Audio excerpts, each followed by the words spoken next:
हरे कृष्ण. ग्रंथराज श्रीमद भगवद्गीता अध्याय 3. अध्यायाचं नाव आहे कर्मयोग. श्लोक संख्या 19.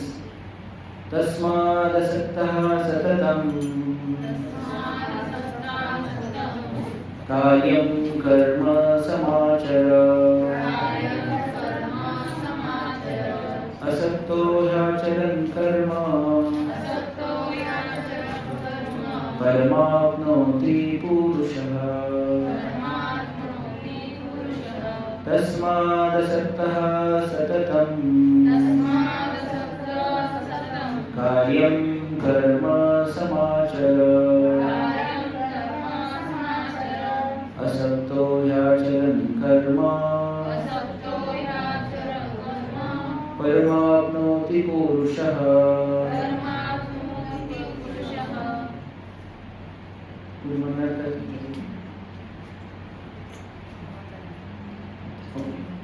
म्हणून कर्मफळावर आसक्ती न ठेवता मनुष्याने कर्तव्य म्हणून कर्म केले पाहिजे, कारण अनासक्त होऊन कर्म केल्याने त्याला परमेश्वर प्राप्ती होते. तात्पर्य श्री प्रभुपादांद्वारा. श्री प्रभुपाद की जय. भक्तासाठी पुरुषोत्तम श्री भगवान सर्वात श्रेष्ठ आहेत. निर्विशेष वाद्यांसाठी मोक्ष किंवा मुक्ती सर्वात श्रेष्ठ आहे. यास्तव जो मनुष्य योग्य मार्गदर्शनाखाली कर्मफळांवर आसक्ती न ठेवता श्रीकृष्णांप्रीत्यर्थ अर्थात कृष्ण भावना भावित कर्म करतो, तो निश्चितच जीवनाच्या सर्वश्रेष्ठ ध्येयावर प्रगती करतो. कुरुक्षेत्राच्या युद्धामध्ये अर्जुनाला श्रीकृष्णांप्रीत्यर्थ युद्ध करण्यास सांगण्यात आले, कारण त्याने युद्ध करावे अशी श्रीकृष्णांची इच्छा होती. सज्जन असणे किंवा अहिंसक असणे ही वैयक्तिक आसक्ती आहे, परंतु परमेश्वरासाठी कर्म करणे म्हणजे फळांची अपेक्षा न ठेवता कर्म करणे होय. पुरुषोत्तम भगवान श्रीकृष्णांनी सांगितलेले कर्म म्हणजे सर्वोच्च श्रेणीचे परिपूर्ण कर्म होय. यज्ञ कर्मासारखी वैदिक कर्मकांडे ही इंद्रिय तृप्तीच्या प्रभावाखाली केलेल्या पाप कर्मांचे शुद्धीकरण करण्यासाठी केली जातात, परंतु कृष्ण भावना भावित मनुष्याला कर्मफळावर कोणीच आसक्ती नसते, कारण तो केवळ श्रीकृष्णांप्रीत्यर्थ कर्म करीत असतो. तो सर्व प्रकारचे कर्म करीत असला तरीही पूर्णपणे अनासक्तच राहतो. या ठिकाणी सांगितले की तो कृष्ण भावना भावित व्यक्ती आहे, जो भगवत भक्त आहे, त्याच्यासाठी भगवंत फार महत्वाचे आहे, म्हणजे कृष्ण फार महत्वाचे. बाकीच्या लोकांसाठी देव लोक भक्ती करतात, किंवा बाहेरच्या लोकांना तुम्ही विचारलं तुम्ही भक्ती कशासाठी करताय, काय सांगितले? मुक्त व्हायचं आम्हाला. मुक्त होण्यासाठी भक्ती करतात, काय ना काय पाहिजे. पण भगवत भक्ताला कशाचीच आवश्यकता नाही. जे काही कृष्ण करतील ती माझ्यासाठी पूर्व दिशा, असा एका भक्ताचा भाव असतो, तो असायला पाहिजे. आणि मग अर्जुनाला भगवंत सांगत होते युद्ध कर, आणि अर्जुनाचे बरेच कन्सर्न होते, मी युद्ध केलं तर मला काहीच भेटणार नाही, माझीच माणसं मारली जाणार आहे, समाजामध्ये अराजकता माजेल, काय काय काय काय सांगत होता भगवंतांना. कितीतरी प्रश्न उपस्थित केले अर्जुनाने, स्वतः किती हे काय म्हणतो मी किती काय म्हणायचं तत्ववेत्ता आहे. अर्जुन स्वतःच्या बोलण्यातून भगवंतांच्या समोर प्रकट करत होता. भगवंत म्हणजे मी सांगतोय ना युद्ध कर, मी सांगतोय म्हणून कर. जसं आपण महाराष्ट्रामध्ये कुठलाही काही प्रसंग आला किंवा त्यात कोणती गोष्ट आली, तुका म्हणे म्हटलं त्याच्या पुढे कोणी काही बोलत नाही, कारण तुकाराम महाराज म्हणजे काही साधारण व्यक्ती नव्हते. तसं भगवंत सांगतायत म्हणून अर्जुनाला भगवंत सांगत होते की मी सांगतोय म्हणून कर युद्ध, बाकीच काही विचारायची आवश्यकता नाही. तर या ठिकाणी मुक्तीची सुद्धा आसक्ती नसते. तर असं म्हटलेलं आहे, भुक्ती मुक्ती सिद्धी कामी सकले अशांत, कृष्ण भक्त निष्काम अतएव शांत. भुक्तीची कामना करणारे, मुक्तीची कामना करणारे सगळे अशांत राहतात. अशांत म्हणजे त्यांना कुठेही सुख प्राप्ती होत नाही. कृष्ण भक्त निष्काम अतएव शांत.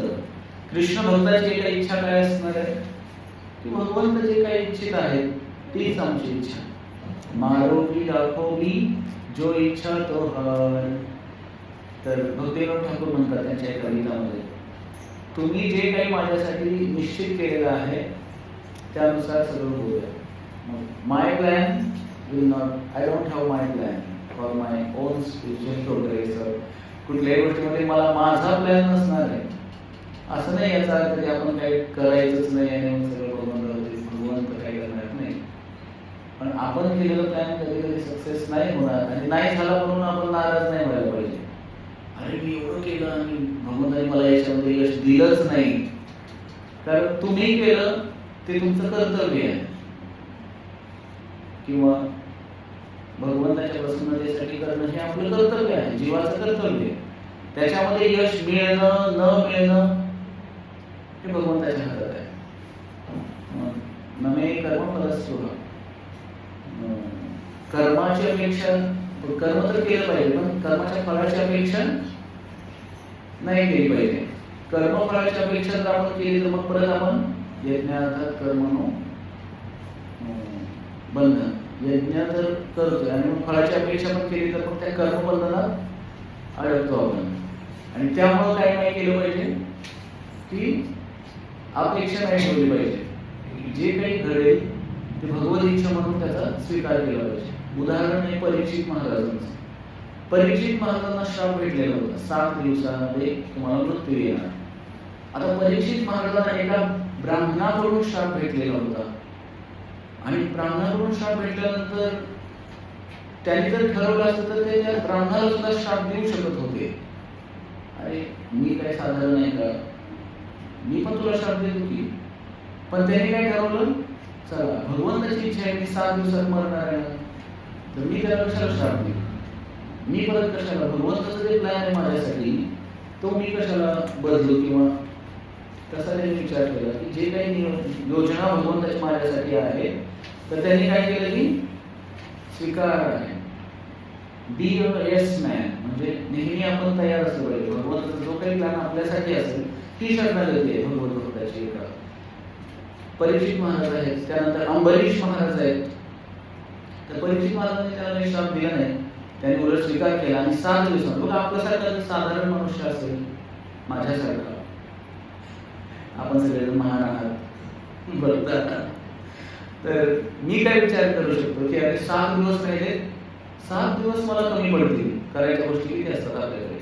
तुम्हाला जर आता सांगितलं तुम्ही आता 7 दिवसात मरणार आहात, काय प्लॅन असेल तुमचा, are you ready for that, तुम्ही तयार आहात का? 7 दिवसात मरायचंय तुम्हाला, काय काय करायचं. अहो पण किती राहिले आता 7 दिवस माझ्याकडे काही म्हणलं, पहिले तर रडायला चालू करू.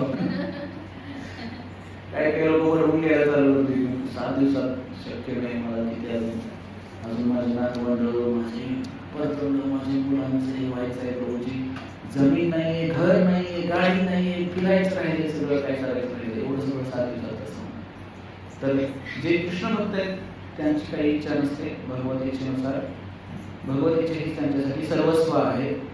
आणि मग यज्ञामध्ये हे इथं जे सांगितलेलं आहे की कर्मफळावर आसक्ती न ठेवता ते कर्म करतात आणि त्यामुळं परमेश्वर प्राप्ती होते कर्मफळाची आसक्ती न ठेवल्यामुळे. आणि आसक्ती ठेवल्यानंतर काय होते, आसक्ती ठेवल्यानंतर फळाची आसक्ती ठेवली तर अडकतो आपण त्याच्यात, कारण ते फळ मिळणार, मग त्याचा आपण भोग घेणार. कुठल्याही गोष्टीचा भोग घेण्याची वृत्ती आहे आपली, जीवाची वृत्ती काय आहे, भोग करण्याची वृत्ती आहे. पण खरे भोगी भगवान श्रीकृष्ण आहेत हे ज्याने जाणलं, ह्याचं ज्याला ज्ञान झालेलं आहे, तो व्यक्ती भोगामध्ये गुंतणार नाही, त्याला त्याग करायला आवडते सगळ्या गोष्टी. हे नको ते नको, कृष्णाच्या प्रसन्नतेसाठी. मग तो लगेच हळूहळू त्या सगळ्या गोष्टींचा त्याग करून कृष्ण जे इच्छित आहे किंवा जसं भगवंताची इच्छा आहे तसं. विठ्ठला तू वेडा कुंभार, विठ्ठला तू वेडा कुंभार, तूच घडविशी तूच फोडीशी.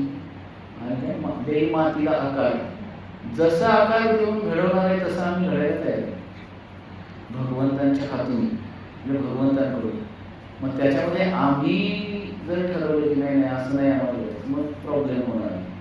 मग आपल्याला दुःख मिळणार, मग आम्ही भगवंतांच्या याच्यामध्ये नसणारच आहे किंवा भगवंतांच्या अधीन नाही आपण झालो तर मात्र दुःख आपल्याला भोगावं लागेल. काही काही लोक इथं समाजामध्ये काही लोक राहणारे सज्जन असतात, काही लोक अहिंसक असतात, काही लोक चांगले असतात, चांगलं काम करतात.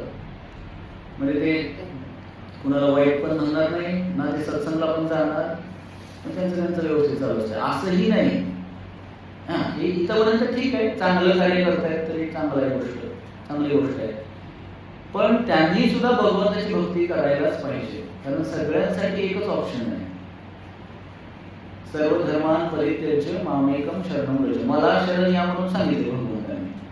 असं कोणीच नाही, पण ते लोकांना कळत नाही. लोक काहीतरी कुठेतरी वेगवेगळ्या देवतांची भक्ती करत राहतात, त्यात आनंद घेत आहेत ते. मागच्या श्लोकांमध्ये वगैरे भगवान म्हणतात की ठीक आहे, कारण आता सध्या तिथं आहे त्या स्तरावर आहेत ना, ते पहिलीतच बसायचे. दरवर्षी आम्हाला पहिलीतच बसायचं. मग किती वर्षी पहिलीत बसणार? एक दिवस तरी त्याला ढकलत जाईल पुढे, हळूहळू पहिलीतनं दुसरीत टाकलं जाईल, दुसरीतनं तिसरीत, असं करत करत करत तो वरती येईल आणि ते मग एक दिवस तो कृष्ण भवनीमध्ये येईल, त्या स्तरापर्यंत होणार. पण आपल्याला जेव्हा आपण नवीन येतो तर या सगळ्या गोष्टी लोक समजत नाही. मग 1 वर्ष होतं, 2 वर्ष होतं, 2 माळा, 4 माळा, 8 माळा, 10, 12, 14, 16, मग यात्रा होते एखादी. नंतर मग आपण हळूहळू आता कुठं 16 माळा करायचे, मग आता कुठं 4, 5, 6, 7 वर्ष झाले, मग दीक्षेची तयारी. किती वेळ लागतो. तर भगवान सांगतात की वेळ लागणार आहे प्रत्येक व्यक्तीला, कारण संसाराची आसक्ती लगेच सुटणार नाही. पुढं जनक महाराजांचं उदाहरण दिलेलं आहे. कर्मणैव हि संसिद्धिं अस्थिता जनकादयः लोकसंग्रहमेवापि संपश्यन् कर्तुमर्हसि. जनक आदी राजांनी केवळ नियत कर्मे करून सिद्धी प्राप्त केली, म्हणून सामान्य लोकांना शिकवण्याकरिता तू आपले कर्म करणेच योग्य आहे. तर जनक वगैरेचे सारखे जे राजा, जनक राजा कोण आहेत माहिती? आणि जनक राजा कोण आहेत? जनक राजा कोण? श्रीरामाचे सासरे होते, बरोबर आहे. सीतामातेचे वडील होते, सीतामातेचे वडील जनक राजा जनक. माहिती पाहिजे आपल्याला, पोरांना काय शिकवणार आपल्याच मुलांना, तर प्रवचन त्याच्यासाठी ऐकले पाहिजे. तर हे जे जनक राजा होते, तर राजा जनकांसारखे जे महान राजे होते, राजर्षी म्हटलं जायचं त्यांना, राजा प्लस ऋषी, कारण ते मार्गदर्शन घ्यायचे, त्यांचे गुरु असायचे. जसं विश्वामित्र मुनी होते किंवा वशिष्ठ मुनी, विश्वामित्र मुनी, ते मार्गदर्शन करायचे महाराज दशरथांना. तसं जनक राजा सुद्धा साधारण नव्हते, तर भगवंताचे प्रिय भक्त म्हणून त्यांचं नाव घेतलंय. आणि त्यांनी पण कर्म केलं. पण असे जे काही, जसं शिल प्रभुपाद या ठिकाणी आले, प्रभुपादांसारखे संत आले किंवा तुकाराम महाराजांसारखे संत आले, ज्ञानोबांसारखे संत आले, ते पण आले, त्यांनी पण कर्म केलं, त्यांनी पण संसार केला की नाही. मग साधारण लोक काय म्हणतात, अहो त्यांनी पण संसार केला, तुम्ही कशाला भगवे कपडे घातले? त्यांनी संसार केला, पण ते संसारात राहून त्यांनी संसार केला नाही. समजलं? संसारात राहून संसार केला नाही, किंवा संसाराचे होऊन संसार केला नाही. ते कधी संसारात नव्हतेच, रमले कुठं ते. त्यांनी फक्त इथं जसं सांगितलंय की नियत कर्म करून सिद्धी प्राप्त, सामान्य लोकांना शिकवण्याकरिता असे जे काही संत येतात ते कशासाठी येतात? सामान्य लोकांना शिकवण्याकरिता. त्या लोकांचं बघून आम्ही तसं आचरण करणार. यद यद आचरति श्रेष्ठस् तत्तदेवेतरो जनः सयत् प्रमाणं कुरुते लोकस्तत् अनुवर्तते, असं तिथे सांगितलं.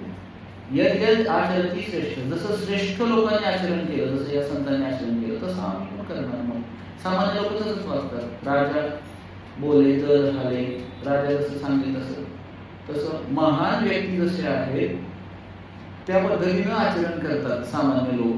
मग तसं जनक महाराज किंवा अंबरीश महाराज काय करत होते? त्यांना हे सगळे जे राजे होते त्यांना काय करत होते? तरी सुद्धा त्यांनी भगवत भक्ती केली आणि आपल्या आचरणातून इतरांना शिकवलं. आपण हे आचरी जगत सिखावे. किंवा भगवंत स्वतः सुद्धा येतात. चैतन्य महाप्रभूच्या रूपामध्ये भगवंत आले आणि काय शिकवलं? भगवत भक्ती कशी करायची, नियम पालन करतात. प्रभू श्री रामचंद्रांच्या रूपामध्ये भगवंत आले, काय शिकवलं? कसं नियम पालन करायचं, संसारात कसं राहिलं पाहिजे, नातेसंबंध कसे टिकवले पाहिजे, त्यानंतर एखाद्याला वचन दिलं असेल तर ते कसं पालन केलं पाहिजे, धर्माचं आचरण कसं केलं पाहिजे, सगळ्या गोष्टी भगवंत जेव्हा येतात तेच भगवंत मग अर्जुनाला सांगताय की तू आपले कर्म करणे योग्य आहे. अर्जुन क्षत्रिय होता आणि क्षत्रिय या नात्याने तुला युद्ध करावंच लागेल, ते भगवंत अर्जुनाला समजावून सांगतात. तर तोच श्लोक आहे बघा, इथं जसं सांगितलंय की यद्यज, त्याचा पुढचा श्लोक 21वा, यद्यद आचरति श्रेष्ठस्तत्तदेवे तरोजनः स यत् प्रमाणं कुरुते लोकस्तदं वर्तते. श्रेष्ठ पुरुष जे जे आचरण करतो त्याचे अनुसरण सामान्य जन करतात.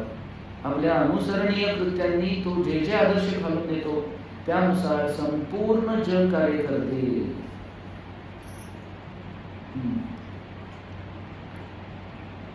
तर श्री प्रभुपाद सांगत आहे की व्यावहारिक आचरणाद्वारे लोकांना शिक्षित करू शकेल अशा नेत्याची सामान्य जनांना नेहमी आवश्यकता असते.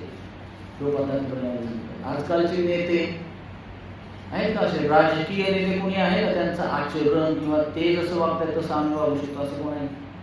कोणीतरी आहे का? पण प्रभुपादांची इच्छा आहे किंवा भगवंतांनी सांगितलंय की असे नेते जर समाजाला मिळाले, जर कृष्ण भावना भावित नेते जर समाजाला मिळाले, जसं मोदीजी आहेत, आचरण करतात, ते स्वतः आचरणातून शिकवतात. मोदीजी परवा बघून मला सांगत होते की मोदीजी जेव्हा ह्याला जातात अमेरिकेला किंवा बाहेरच्या देशामध्ये जातात, ते कुठल्याही पंचतारा 5 स्टार हॉटेलमध्ये राहत नाहीत. ज्या प्लेनमध्ये गेलेले असतात त्याच प्लेनमध्ये राहतात. म्हणजे त्यांची जिथं सेवा असेल, मीटिंग असेल तिथं मीटिंगला जातील, परत येऊन कुठं राहतील? प्लेनमध्येच. आणि बाहेरचं काही खात नाहीत, स्वतःचा कुक सोबत घेऊन जातात ते इथून त्यांच्या सोबत, कारण त्यांचे नियम पालन करतात. हे झालं यद्यद आचरति श्रेष्ठस. परवा जो काल परवा दिवशी होता योग, आंतरराष्ट्रीय योग दिवस होता ना, ते कोणी चालू केलं? अगोदर होतं ना, कोणी चालू केलं? मोदीजींनी चालू केलेला आहे आंतरराष्ट्रीय योग दिवस. तर योग, खरा योग काय आहे? भगवंतांसोबत आपला योग जुळला पाहिजे. आपण योग, दुसरे योग जुळवण्यासाठी प्रयत्न करतो कुठेतरी, मग लग्नाचा योग, बाकी कुठले योग, सगळे योग जुळवण्यासाठी प्रयत्न चालू आहेत नाही सगळ्यांचे. त्यानंतर घराचा योग, त्यानंतर जमीन जुळण्याचा योग, कुठले योग आपल्याला पाहिजे. पण खरे योग गीतेमध्ये योग आहेत आणि त्याच्यामध्ये तर योग शरीरासाठी आवश्यक आहे, आत्म्यासाठी तर फारच आवश्यक आहे योग, कारण हा आत्मा परत एकदा भगवंताशी जोडला गेला पाहिजे. तर हे जे प्रभुपाद सांगताय की आचार्य किंवा आदर्श शिक्षक, जसं श्रील प्रभुपाद एक आचार्य आहेत, आचार्य नाही आचार्य, लक्षात येते ना फरक? आचार्य असतो आचार्य, भजे तळणारा, तो आचार्य झाला आचार्य. आणि आचार्य म्हणजे जो स्वतःच्या आचरणातून जो शिकवतो त्याला म्हणायचं आचार्य. तर श्रील प्रभुपाद या कलियुगाचे आचार्य आहेत किंवा अनेक संत आहेत, ते पण आचार्यच आहेत. प्रभुपाद येत्या 10,000 वर्षापर्यंत आचार्यच राहणार आहे. प्रभुपादाचा आचार्य राहणार आहे, कारण प्रभुपादांनी जी शिकवण दिली आपल्याला, अनेक लाखो लोकांचं जीवन आतापर्यंतही बदलतंय आणि बदलत राहणार आहे. आपल्या सर्वांचंही बदलते की नाही जीवन, प्रभुपादांमुळे बदलते. तिथं आज हे जे राधा कुंज विहारी आलेले आहेत किंवा आपण सत्संग ऐकतोय, जदी प्रभुपाद न होईतो तबे की होईतो हे जीवन बहित दिशे. जर प्रभुपाद नसते तर काय झालं असतं? तर आम्ही पण नसतो, तर तुम्ही पण येता नसता. नाही जरा कुंज विहारी असते ना, तिलच असतं डोक्याला माझ्या, ना गळ्यात कंठीमाळा असती. तर हे महत्व आहे का आचार्यांचं, शिक्षकांचं. आणि आजकालचे शिक्षक आजकाल नियम फार आले, मुलांना अजिबात हात सुद्धा लावायचा नाही. आमच्या मुलाला ओरडून सुद्धा बोलायचं नाही. पहिलं कसं होतं, छडी लागे विद्या येईल घम. आता छडीच लागत नाही आणि विद्या पण येत नाही. पोरगं 8वीला गेलं तरी त्याला वाचायला येत नाही, तरी पण म्हणायचं नाही वाचायला येत नाही सांगतो पोरगा. फार आमचा मुलगा म्हणजे राजा आहे, आमचा मुलगा नाही आमच्या पोराला काय, पण त्याला हात लावायचा नाही. त्याला मोबाईल मध्ये येते ना सगळं, मोबाईल चालवायला येतो ना त्याला, बस बाकी त्याला वाचायला नाही आलं. असं पालकांचं असं, पूर्वीचे पालक असे नसायचे, मास्तर तुम्ही याला घ्या तुमचाच आहे आजपासून, तुम्ही त्याला शिकवा, सगळं काही तुम्हीच करा. त्याला असं होतं. आजकाल तसं राहिलेलंच नाहीये. तर प्रभुपाद सांगतात की जे काही प्रमुख शासक वगैरे जे आहेत तर ते कृष्ण भावनाभावी शास्त्राच्या सिद्धांतावर आधारित आचरण केलं पाहिजे त्या सर्वांनी. मग ते प्रमुख राज्याचे कार्यकारी प्रमुख असतील, प्रशासक, पिता, शालेय शिक्षक, सर्वांना नेता मानण्यात येतं. नेता, एका आम्ही गुरु महाराजांना भेटलो पहिल्यांदा जेव्हा आम्ही कृष्ण भवनामध्ये आलो तेव्हा, तर गुरु महाराज म्हणले बी अ लीडर, नेते बना म्हणले, नेते बना, तुम्हाला नेता बनलं पाहिजे. नेताचा अर्थ माहिती का म्हणजे लीडर म्हणजे काय, म्हणजे काय म्हणतात आता काय सांगायचं पुढे. कारण गुरु महाराजांच्या समोर बोलणं काय, गुरुंच्या समोर बोलायला पण समजत नाही काय बोलायचं तिथे, काय बोलणार. नेता म्हणजे नेता म्हणजे काय असं काय सांगणार. महाराजांनी त्याची फोड करून सांगितलं. ने म्हणजे नेणारा, ता म्हणजे तारून, तारून नेणारा तो नेता. कुठून तारून येणार, या भौतिक जगातून. कुठं नेणार, आध्यात्मिक जगामध्ये. तो नेता, तो खरा नेता आहे म्हणजे. बाकीचे जे दिसतात ते नेते, ते कसले नेते, ते तर लोकांना इथंच अडकवण्यासाठी बसले. तर त्यामुळं खरे नेते बना म्हणजे तुम्ही या लोकांना, सगळ्या जगातल्या लोकांना तारून देण्यासाठी. आणि स्वतः ते आचरणातून शिकवतायत. गेल्या 50 वर्षापासून अविरतपणे श्री प्रभुपादांच्या या कार्यामध्ये गुरु महाराजांचा सिंहाचा वाटा आहे.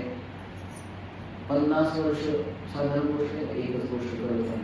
दररोज सकाळी उठायचं, काकड आरती करायची, 16 माळा जप करायचा, 4 नियमांचं पालन करायचं, जिकडे जा तिकडे लोकांना प्रवचन द्यायचे, गीता भागवत, आणि मग हजारो लोकांमध्ये बदल झालेला आहे.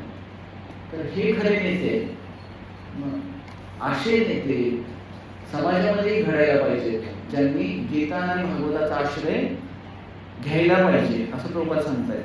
कारण त्यांच्यावरतीच समाजाचं दायित्व आहे, जबाबदारी आहे. कारण ते जसं वागतील, ते जसं शिकवतील तसं समाज शिकणार आहे. आणि आजकालचे पोरं काय करायला लागले, त्यांचे आदर्श कोण आहेत, कोणीतरी हिरो असतात, पिक्चर मधले हिरो, त्यांना आदर्श करते पोरं.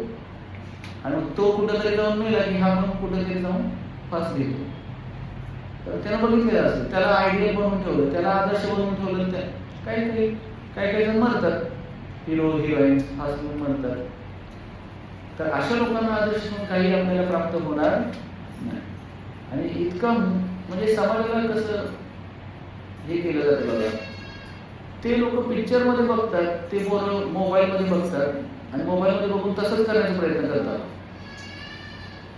आणि यांनी काय बोलो जुबा केसरीची ऍडव्हर्टाईज, म्हणजे पान मसाला खायची ऍडव्हर्टाईज, गुटखा खायची ऍडव्हर्टाईज. आणि पोरं मोठी होईल तसं तेच शिकतात, खाय के पान बनारस वाला, मग खावा पान आणि वडा बिड्या आणि पडा कुठं तरी जाऊन गटार मरा.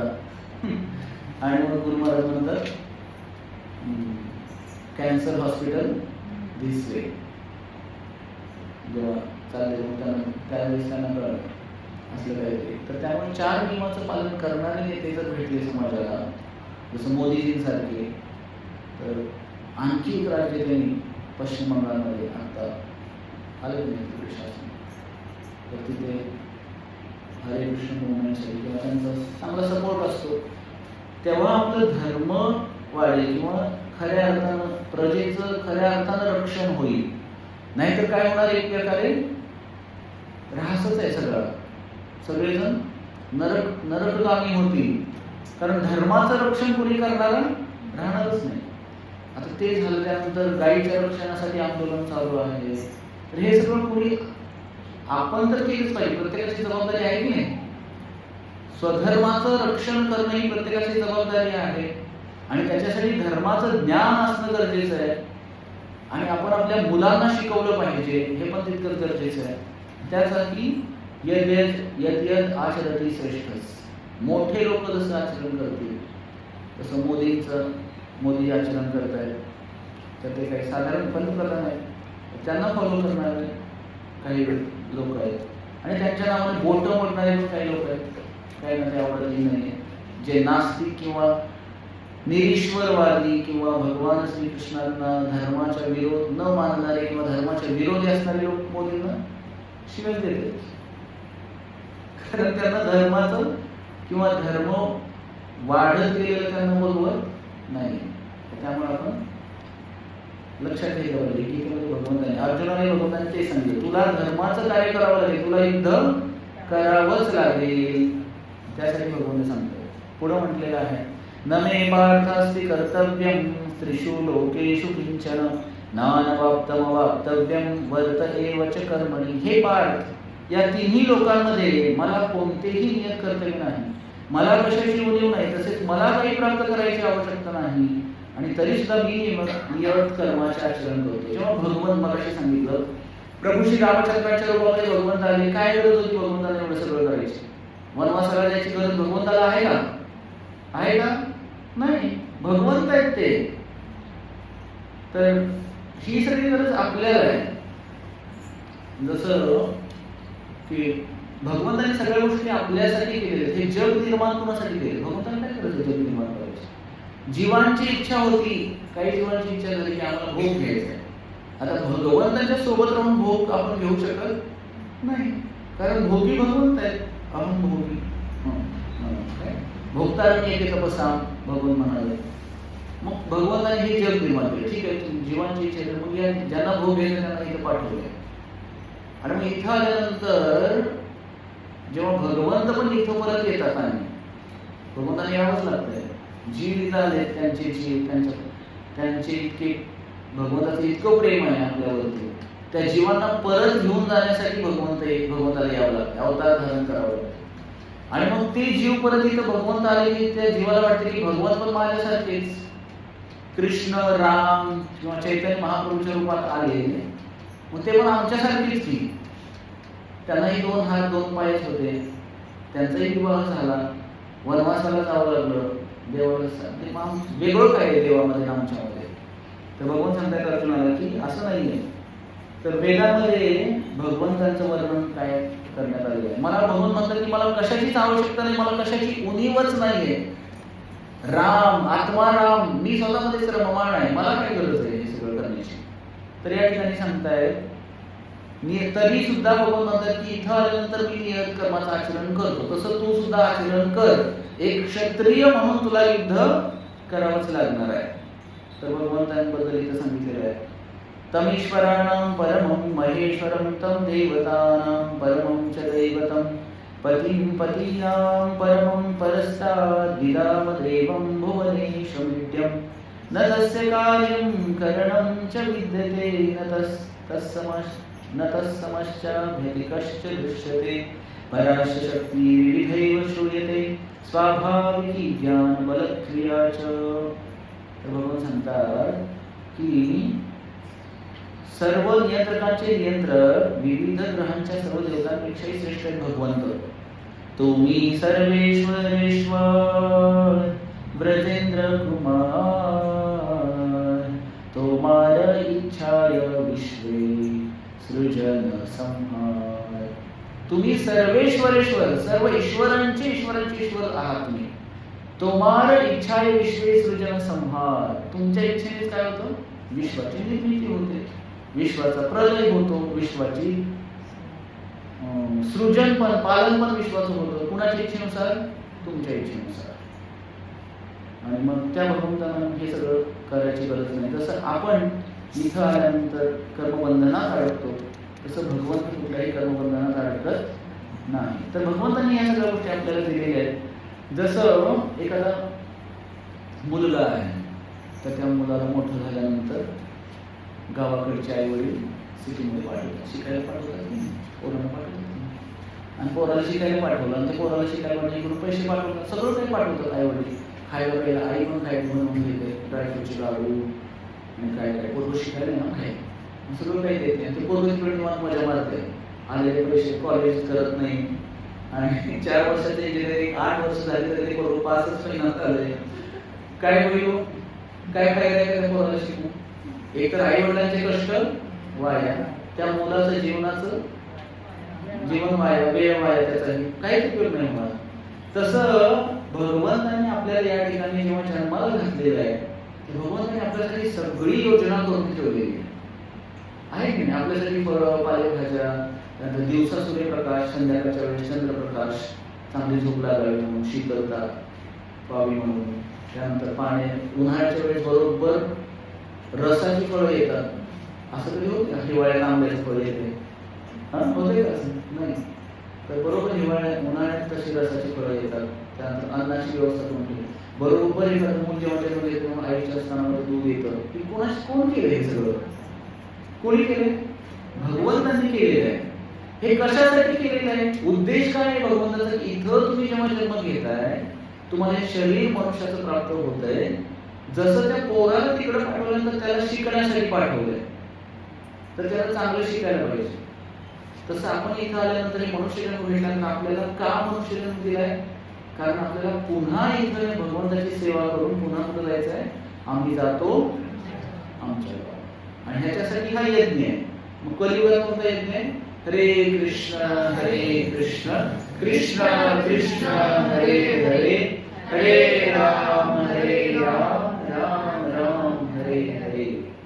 तर यासाठी यज्ञ आहे. जर हा यज्ञ आपण नाही केला तर आपण अडकणार, कर्मबंधनात अडकणार. आणि म्हणून भगवंत सांगताय की आपण कर्मबंधनात न अडकता यज्ञ केला पाहिजे किंवा भगवंताच्या चरणांचा आश्रय घेतला पाहिजे, सेवा केली पाहिजे. त्यावेळेस आपोआपच आपल्याला किंवा आपण पुन्हा भगवंतांना प्राप्त करू शकतो. या भौतिक जगातून जगाचा निरोप घेऊन आम्ही जातो आमच्या गावाला. आमचा राम राम घ्यावा. तुमची आमची हेची भेटी आता ही शेवटची भेट आहे. आता पुन्हा येणे नाही. सत्संग यायचं नाही असं नाही. तर शेवटपर्यंत तेच. तर बघा अनेक लोक आहेत त्यांना सगळं काही आहे पण ते तयार नाहीत माळ घालायला किंवा भगवत भक्ती करायला. भक्त म्हणतात आम्हाला वृंदावनला यायचं, कधी आम्हाला घेऊन जाते, कधी आम्हाला घेऊन जाते वृंदावन. म्हटलं घेऊन काय करणार? काहीतरी संकल्प करा.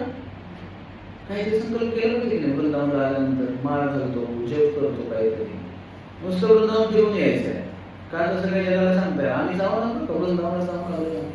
हा आम्ही जाऊन आलो, खूप छान प्रेम मंदिर आणि खूप छान इस्कॉन मंदिर आणि खूप छान वाटलं, खूप छान यात्रा झाली. पुढे काय?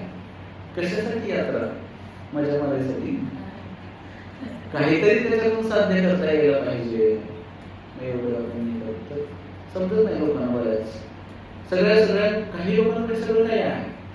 पुरेसा पैसा आहे, पुरेसा वेळ आहे, चांगलं शरीर आहे, पण ते सगळं भगवंताच्या सेवेत लावायचं असतं. ह्याचं ज्ञान सांगितलं कुणीतरी लोक ऐकत नाही. आणि नुसतं म्हणतात तुम्ही खूप वाहून घेतले ना कसे एवढा म्हणजे तुम्ही पण थोडस वाहून घ्या. ते म्हणलं बरोबर आम्ही थांबच पर्याय. तर असं आहे. म्हणणं फार सोपं आहे. कुठली गोष्ट आचरणात आणणं फार अवघड आहे. भक्ती तशी सोपी आहे. जप करायला काय हरकत आहे? सगळ्यांना वेळ असतो. पैसे नाही लागले जप करायला तरी पण लोक जप करायला तयार नाही. भगवंतांनी सगळं. आणि हाच यज्ञ आहे कलियुगाचा. नाम संकीर्तनम यस्य सर्व पाप प्रणाशनम. प्रणमामि दुःखशमनस्तं नमामि हरिं परम. हा हरिनाम जप यज्ञ, यज्ञानाम जप यज्ञोस्मी. आणि हाच विषय चालू आहे आपला सध्या, की यज्ञ केला पाहिजे, हरिनाम जप यज्ञ केला पाहिजे, आणि तेव्हाच आपण कलियुगामध्ये सुखी होऊ शकतो. ग्रंथराज श्रीमद भगवद्गीता की, श्रील प्रभुपाद की, गौर प्रेमानंदे हरि हरि ओम.